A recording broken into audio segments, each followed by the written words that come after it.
प्रधानमंत्री नरेंद्र मोदी के हरियाणा दौरे को लेकर कुरुक्षेत्र में कुछ एलईडी स्क्रीन्स लगाई गई थी और इन एलईडी स्क्रीन्स पर प्रधानमंत्री मोदी के स्वागत को लेकर संदेश दिखाए जा रहे थे। इसके अलावा कुरुक्षेत्र के सांसद नवीन जिंदल और पूर्व मंत्री सुभाष सुधा की ओर से भी कुछ स्वागत संदेश इन एलईडी स्क्रीन्स पर दिखाए जा रहे थे।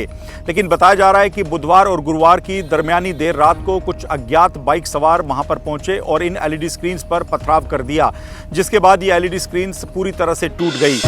इस पूरे मामले को लेकर कुरुक्षेत्र पुलिस ने एफआईआर दर्ज की है और जो हमलावर पहुंचे थे उनकी तलाश की जा रही है।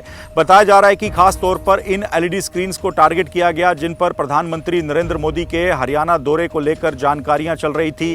प्रधानमंत्री नरेंद्र मोदी जींद में देश की पहली हाइड्रोजन ट्रेन का शुभारंभ करने के लिए पहुंच रहे थे, उसे लेकर जानकारियां चल रही थी। लेकिन इन अज्ञात युवकों ने इन्हीं स्क्रीन्स को टारगेट किया और पूरी तरह से तोड़ दिया।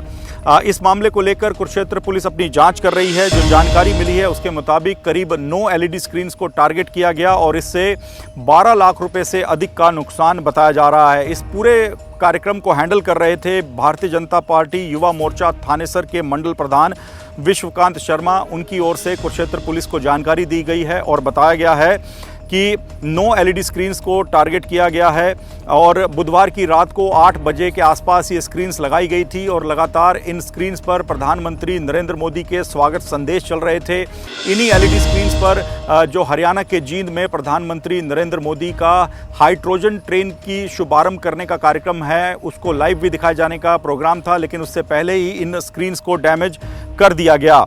बताया जा रहा है कि रात करीब 2 से 3 बजे के बीच 3 युवक बाइक पर आए थे। उन्होंने इन स्क्रीन्स को टारगेट किया, इन पर पथराव कर दिया और पूरी तरह से ईंट और पत्थर से एलईडी स्क्रीन्स को डैमेज कर दिया। 9 स्क्रीन्स, जैसा मैं आपको बता रहा था कि इस घटना में पूरी तरह से डैमेज हुई हैं और इस पूरे मामले को लेकर फिलहाल कुरुक्षेत्र पुलिस ने अपनी जांच शुरू कर दी है। इस पूरे मामले में शिकायतकर्ता जो हैं विश्वकांत शर्मा, उन्होंने कहा है कि हमला किसी ने निजी दुश्मनी से नहीं बल्कि प्रधानमंत्री के कार्यक्रम को टारगेट करते हुए किया है और इस मामले में वो चाहते हैं कि पुलिस इन हमलावरों को जल्द से जल्द अपनी गिरफ्त में ले।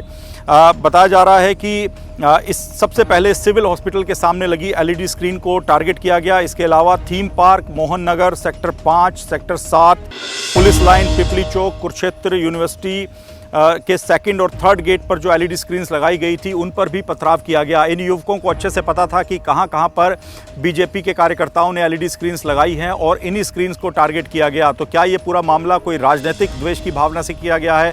इस एंगल पर भी तफ्तीश हो रही है। ये बाइक सवार जिस रूट से होते हुए एलईडी स्क्रीन्स को नुकसान करके भागे हैं, वहां के सीसीटीवी कैमरों की फुटेज भी लगातार कुरुक्षेत्र पुलिस के द्वारा खंगाली जा रही हैं।